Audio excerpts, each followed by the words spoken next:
Bonjour à tous, c'est Sketchy, j'espère que vous allez bien et j'aimerais revenir avec vous sur une conférence à laquelle j'ai eu la chance d'assister ce jeudi 13 novembre. Cette conférence, elle avait plusieurs sujets, à savoir le droit à la beauté et comment questionner l'utilitarisme des récits. Donc évidemment, dans cette vidéo, on parlera à la fois de la beauté, de ce qui relève de la beauté, des conséquences de la beauté, de la notion de beauté, etc.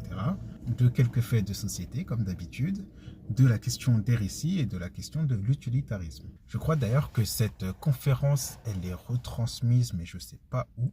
Il faudrait que j'essaye de vous trouver le lien. Mais du coup, je ne vais pas vous parler de toute la conférence, je vais vous parler de certains points qui ont pointé mon attention et ma curiosité. Sur ce, on est parti. Donc c'était une conférence avec trois acteurs principaux, on va dire. Il y avait l'autrice Corinne Morel-Darleux, qui, qui revenait sur son livre qui s'appelait, attendez, Mieux vaut couler avec grâce, non, mieux vaut couler en beauté que de flotter sans grâce. Voilà, c'était ça. Il y avait l'auteur, compositeur, réalisateur Swan Arlo, et il y avait une de ses collègues de l'association CUT, dont il est cofondateur, Juliette Vigoureux. Donc durant cette conférence, ils sont venus apporter plusieurs points, dont un point qui m'a beaucoup touché, disons, qui est le fait de d'être dans quelque chose qui est définissait comme le refus de parvenir. Alors pour le contexte, dans un de ses livres, Corinne elle venait parler de quelqu'un qui faisait une course autour du monde et qui au bout d'un moment avait refusé d'atteindre le but de cette course, d'atteindre l'arrivée, et donc il avait pris son propre chemin, il avait refusé de parvenir à ce chemin-là, qui était tout tracé pour lui, que les gens voulaient pour lui, enfin qui était le but de cette course finalement. Et donc, il avait pris son propre chemin, il était parti voir sa famille, faire des choses qu'il aimait, etc., etc. Et donc, on a beaucoup tourné autour de ce refus de parvenir qui imageait beaucoup cette question de ressortir de la norme, ressortir de ce que les gens attendent de nous pour faire ce que nous, on veut nous-mêmes. Et du coup, c'est quelque chose qui m'a énormément touché parce que moi-même, je suis dans cette démarche-là actuellement d'accepter de ressortir de la norme, d'accepter de faire les choses pour moi-même et surtout d'être vraiment dans cet état de refus en fait, de pas juste le faire parce que j'ai envie de le faire, mais surtout de refuser finalement que les gens choisissent à ma place ce qui serait bon pour moi et ce que je devrais faire, là vers où je devrais aller. C'est un combat que je mène un peu au quotidien finalement, de venir être dans cette chose-là, de me connaître réellement, de choisir qui je suis, qui je serai et surtout qui j'ai envie d'être et de me battre pour ça et aussi de dire aux gens qu'ils ont le droit finalement, excusez-moi, de choisir en fait eux-mêmes qui ils veulent être, pourquoi ils veulent être, comment le devenir, etc. etc. Donc que chacun soit soi-même dans un monde qui ne veut pas forcément que l'individu soit l'individu. Donc voilà, ce terme de refus de parvenir, c'était un terme que j'avais jamais entendu avant ce jour. Et c'est un terme que je trouve assez intéressant. Mais il y a beaucoup de termes qui sont abordés que je connaissais pas du tout et qui, au fur et à mesure des discussions, de leurs discussions, de moi, des discussions que j'ai pu avoir avec les gens sur place, et après avec moi-même, que j'ai pu davantage comprendre et davantage apprécier, on va dire. Sachant que ce que j'ai trouvé intéressant aussi, c'est qu'ils faisaient très attention aux mots qu'ils employaient, qu'ils et elles employaient, parce qu'ils avaient vraiment cette... enfin, je trouve en tout cas, c'est comme ça que je l'ai perçu, ils avaient vraiment cette attention autour de l'importance des mots, autour de ce que ça véhicule, autour des conséquences des mots, et autour finalement du récit de comment on dit les choses. Ensuite, il y a eu quelque chose qui m'a interpellé, que j'ai mis du temps à comprendre. Après, j'ai eu le plaisir de pouvoir échanger avec Corinne sur cette question-là. C'était le fait d'être neutre face à un grand public tout en étant engagé dans sa vie personnelle. À savoir qu'à ce moment-là, Corinne, du coup, elle nous expliquait que ce qu'elle trouvait important, c'était que bien que l'on soit très engagé dans notre vie personnelle, que on puisse se dire qu'on n'était pas obligé de faire que des choses engagées en dehors de notre vie professionnelle, dans notre vie artistique, etc. À titre d'exemple, je suis une personne qui est assez engagée dans la société, dans l'humain, etc.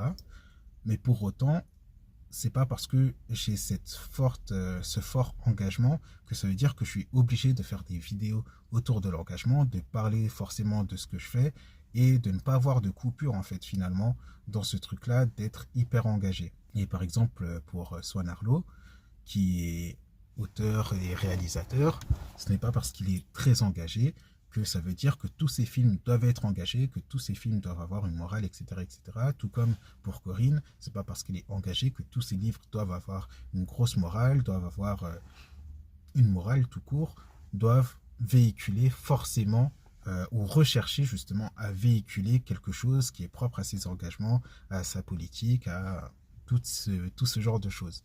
Et moi, sur le coup, j'avais beaucoup de mal à le comprendre parce que Juliette, à ce moment-là, elle a dit que c'était un peu comme séparer l'œuvre de l'artiste. Et moi, j'ai beaucoup de mal avec ce terme-là, donc je me suis un peu focus sur cette façon de dire les choses.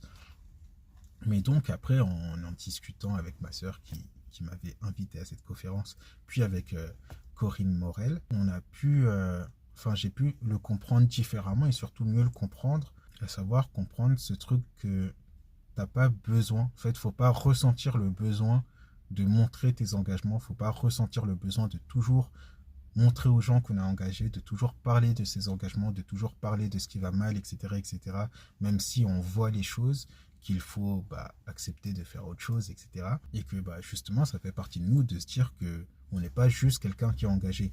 On a aussi plein de choses à faire découvrir, plein de choses à mettre en avant, plein de choses sur lesquelles on a envie d'échanger et juste, en fait, échanger dessus, tout simplement. Parce que par exemple, Corinne, c'était une ancienne élue, et donc je me suis un peu retrouvé dans certaines de ces choses, même si après, quand on a échangé, elle m'a montré qu'on avait, je sais qu'on n'a pas la même vie, mais on n'a pas les mêmes impacts dans la vie des gens, dans le sens où elle, c'est quelqu'un qui est en politique, et donc qui est plus ou moins avec l'humain, mais c'est loin, et elle n'a pas les vies des gens directement entre ses mains. Et moi, en tant qu'éducateur spécialisé, j'ai vraiment les gens en face de moi. Et si je foire quelque chose, je vois directement les conséquences de mes actes parce que j'ai vraiment les personnes en face de moi. Donc il y avait cette différence-là.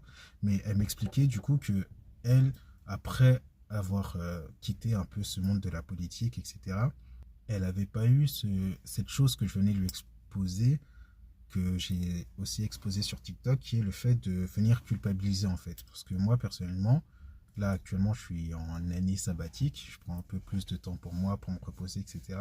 Mais j'ai énormément culpabilisé de faire ça parce que je me suis dit, en fait, si moi, je le fais pas, si moi, je viens pas en accompagnement aux personnes qui en ont besoin, qui va le faire? Et je laisse des gens derrière moi qui m'ont pris en repère, avec qui j'avais mes marques, avec qui eux-mêmes avaient leurs marques, avec qui tout se passait bien, avec qui on arrivait à avancer. Et finalement, comment ça va se passer pour eux? Je suis en train de les abandonner, etc. J'avais toute cette question-là et c'est quelque chose dont je parle souvent parce que c'est quelque chose qui n'a pas lieu d'être en fait. C'est pas à nous de porter toutes ces choses-là et on doit avoir le droit de se choisir même lorsqu'on est dans des situations, dans des instances, on va dire, où on est en lien avec d'autres personnes. Et elle, ce qu'elle me disait, du coup, c'était que déjà, comme elle n'était pas directement en lien avec les personnes, il y avait beaucoup moins cette part de culpabilité, cette part de se dire, bon voilà, si je le fais pas, qu'il fera, etc. Mais surtout, que c'est un besoin de se choisir. C'est pas juste une envie par moment, c'est que c'est un besoin de se choisir parce que à un moment, en fait, si vous ne choisissez pas, vous pouvez pas vivre.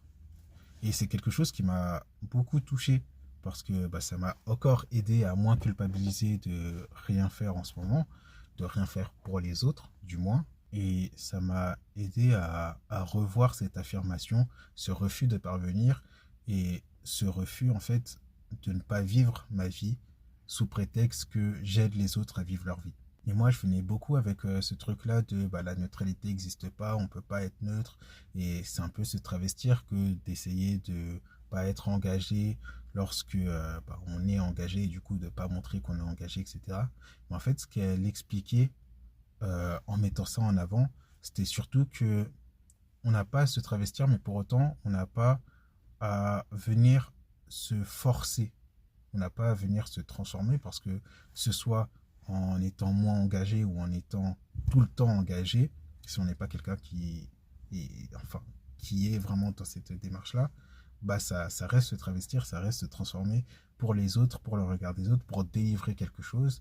Et ce qu'elle expliquait, c'était que bah souvent, fallait juste être dans quelque chose de faire les choses et qu'ensuite, à ce moment-là, bah derrière, si on est engagé, notre engagement, il découlera, il se verra au milieu de nos œuvres et que du coup, parfois, il faut juste chercher à juste développer, dire les choses, parler. Et derrière, bah, il y a des messages qui sont propres à nous, qui vont être délivrés, même si nous, on n'a pas forcément cherché à ce qu'ils soient délivrés. Donc, par exemple, quand je fais mes vidéos sur les mots, leur importance, bah, je ne vais pas venir forcément dans toutes les vidéos dire pourquoi je fais ces vidéos, qu'est-ce qu'il y a en moi qui se passe à ce moment-là, etc. Mais certaines personnes peuvent comprendre, du coup, en regardant ces vidéos, que moi, je trouve ça important de remettre en avant certains mots, de remettre en avant leur définition, et que du coup, je suis engagé dans cette chose-là, même si moi, je ne le dis pas forcément. Alors que venir dire, voilà, il faut être engagé dans ces choses-là, etc., etc., déjà, c'est culpabilisateur pour les gens en face, et surtout, bah, il y a quelque chose de l'ordre de l'obligation, on va dire, pour la personne en face d'écouter, alors que là, elle peut prendre le temps qu'elle veut, aller à son rythme, etc., etc. Et du coup, en vrai, cet échange, ça m'a aussi rétabli, on va dire, avec les personnes que je trouvais trop lisses, on va dire, bah, sur les médias, que ce soit télé, radio, réseaux sociaux. Parce que justement, moi, j'étais beaucoup dans ce truc-là de les personnes qui se mouillent pas en public, etc. C'est souvent des personnes qui vont éviter des sauces, éviter des malentendus, éviter de se mettre trop en avant pour pas blesser certaines personnes et qui du coup vont éviter d'être elles-mêmes. Et moi, vu que je suis beaucoup dans ce combat de, en fait, soyons nous-mêmes et les gens nous acceptent ou nous acceptent pas, mais en tout cas, il faut qu'on soit en paix avec nous-mêmes. Ben, j'avais souvent du mal en vrai avec ces personnes qui du coup vont se lisser, etc. etc. Mais donc ça m'a amené à réfléchir aussi à la question de, bah finalement, peut-être que certaines personnes sont en paix avec eux-mêmes lorsque justement, ils, pas ils se lissent, mais ils sont dans quelque chose de moins propre à leur personne profonde, moins dans quelque chose de montrer directement leur personne, et plutôt laisser les gens accueillir ce qu'ils ont à donner comme ça sans le mettre sous un piédestal, un peu cette version 2 et que du coup, bah, ça ferait partie bah, du fait d'être en paix avec eux-mêmes, du fait d'être eux-mêmes et du fait de ne pas rechercher finalement à ce que les gens les acceptent, mais être eux-mêmes et puis derrière, les gens font ce qu'ils veulent. Et c'est quelque chose sur lequel, bah, mine de rien, je me suis très peu questionné jusque-là. Et bah, ça m'a fait du bien en vrai d'échanger comme ça avec Corinne et ça m'a fait cogiter sur cette chose-là. Un autre point qui m'a beaucoup touché, c'est lorsque Sonarlo il parlait de la guerre des récits. La guerre des récits, à savoir qui raconte quoi, comment et pourquoi. Parce que dans une histoire, par exemple, vous allez avoir plusieurs points de vue, vous allez avoir plusieurs récits qui vont découler de ces différents points de vue, et donc vous pouvez avoir une compréhension différente d'une même histoire, parce que chacun amène sa vérité qui est propre à la réalité. Mais donc à ce moment-là, il parlait beaucoup du pouvoir des mots, de l'importance des mots que l'on utilise, de l'importance de ce que l'on véhicule vis-à-vis de notre point de vue, et aussi de l'importance finalement d'avoir dans un même récit une pluralité de regards, une pluralité de récits, une pluralité de points de vue, donc en ce sens une pluralité de vérités finalement. C'est ce qu'il a défini comme la multiplicité de récits. Je galère sur le mot, il a galéré sur le mot aussi, nous galérerons tous sur ce mot. Mais du coup, je trouvais ça hyper intéressant parce que par exemple, quand on a un fait d'actualité, on va dire, qui pop-up et que les gens viennent en parler, bah, il y a un peu ce truc de téléphone arabe, ce truc de chacun dit ce qu'il voit, mais ne cherche pas forcément à voir ce que l'autre voit, et donc il y a toujours plusieurs récits, plusieurs choses, etc.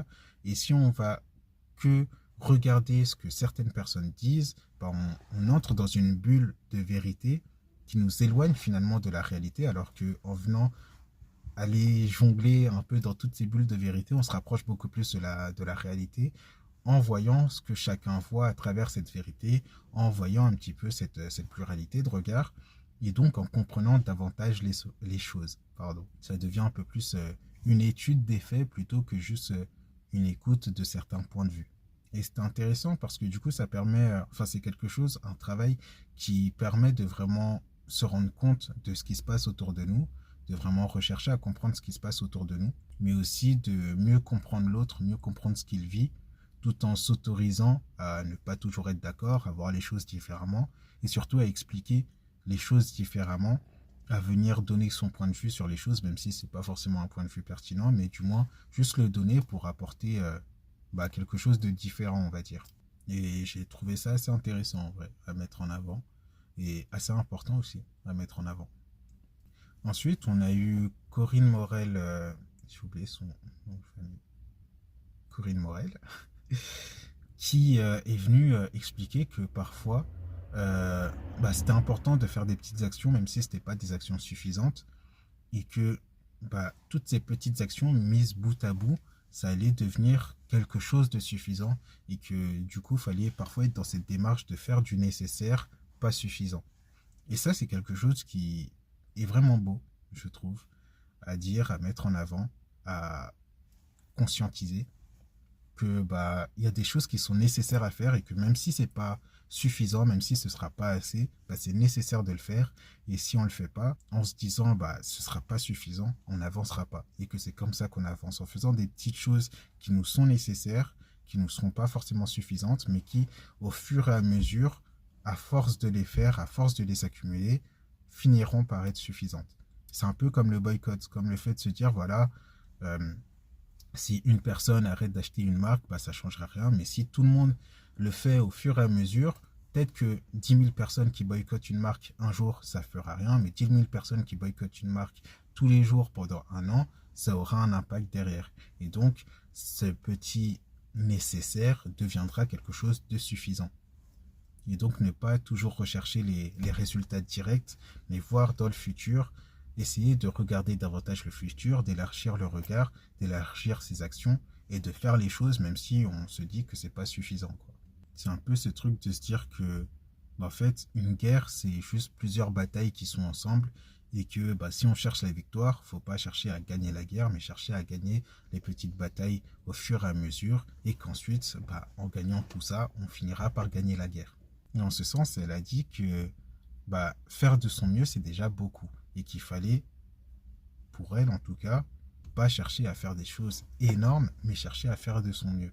Et c'est d'ailleurs ce qu'elle m'a redit pendant notre petit échange sur le fait de se laisser des pauses, le fait de ne pas forcément culpabiliser, le fait de se choisir soi à la place des autres, le fait de devoir se choisir soi pour survivre, le fait de pas toujours rester dans quelque chose de l'ordre de l'engagement, de l'ordre de l'activisme, etc. Ce qui rappelle d'ailleurs le pouvoir des plantes dont je vous parlais dans la vidéo retour sur atmosphère. Mais du coup, d'être dans quelque chose de l'ordre de se dire, voilà, je vois des choses qui me déplaisent, je ressens des choses qui me déplaisent, mais j'ai pas à être toujours dans la lutte, j'ai pas à pousser tout le monde à être toujours dans la lutte. Des fois, je vais juste être moi-même, je vais juste respirer, prendre le temps de prendre le temps. Et puis, derrière, mon combat ne s'arrête pas forcément. Mon combat n'est pas sur pause, mais le fait d'ignorer le mal, parfois, c'est aussi ce qui nous rapproche du bien. Parce que combattre le mal tout le temps, c'est bien, mais il n'y a pas qu'en combattant le mal qu'on arrive à la paix, il n'y a pas qu'en combattant le mal qu'on arrive à aller de l'avant. Il y a aussi des fois en juste fermant les yeux, en juste faisant l'omerta, les trois singes, qu'on vient être dans quelque chose d'un positionnement plus adapté et donc se décaler du mal, se détacher du mal et donc se rapprocher du bien pour soi. Et donc c'est assez intéressant comment finalement en jonglant à travers tout ça, on est à la fois dans quelque chose de l'ordre du choix, le choix de ne pas voir les choses, le choix de fermer les yeux, etc. Mais en même temps dans quelque chose de l'ordre de l'obligation finalement de fermer les yeux. Parce que si on regarde tout le temps, on vit pas. Et si on vit pas, on meurt. Et donc, faire le choix de fermer les yeux, c'est finalement l'obligation de fermer les yeux pour survivre. Et c'est assez intéressant, je trouve. Franchement, c'est assez intéressant. Et c'est d'ailleurs quelque chose que j'essaye beaucoup de faire en ce moment, de juste ignorer certaines choses qui me touchent énormément, qui m'énervent et vraiment être dans quelque chose de garder mon énergie vitale au sein de moi-même plutôt que de le disperser un peu partout dans tous les stimuli, dans toutes les choses qui me touchent. Par exemple, la dernière fois, je faisais mes courses et je suis tombé sur une dame qui a commencé à frapper son enfant pour je ne sais quelle raison. Et j'allais m'interposer. Et je sais pas, je me suis dit, laisse passer pour cette fois. Pas ferme les yeux sur la situation, mais n'interviens pas. N'interviens pas. Les choses avanceront comme elles doivent avancer de toute façon. C'est pas à toi de tout porter, c'est pas à toi de tout faire. Et t'as pas à culpabiliser de pas être intervenu. Pas parce qu'une table c'est rien, une table c'est déjà trop, mais parce que tu peux pas être cette personne qui pense être un super-héros. Tu peux pas être cette personne qui, dès qu'il voit quelque chose, y aller, y aller, y aller. Il faut savoir se mettre des stops, il faut savoir se mettre des limites, il faut savoir se choisir soi par moment, il faut savoir être dans quelque chose de l'ordre de l'omerta, pareil, de réfléchir à autre chose et de s'éloigner de ce qui peut nous mettre dans des situations dangereuses pour soi. Parce que bah, typiquement, par exemple, moi je suis quelqu'un qui est overthinking, qui pense énormément, qui pense tout le temps, qui cogite énormément. Et bah, j'aurais pu, par exemple, finalement, en venant m'interposer avec cette personne qui frappe son enfant, ce qui déjà n'est pas une situation anodine pour moi, vu que bah, je subis énormément de violences éducatives. Bah, ça aurait pu me renvoyer à certaines choses de mon passé, ça aurait pu me mettre mal, ou puis même la personne qui frappait son enfant aurait pu me dire des choses qui m'auraient renvoyé d'autres choses et qui m'auraient mis dans le mal énormément.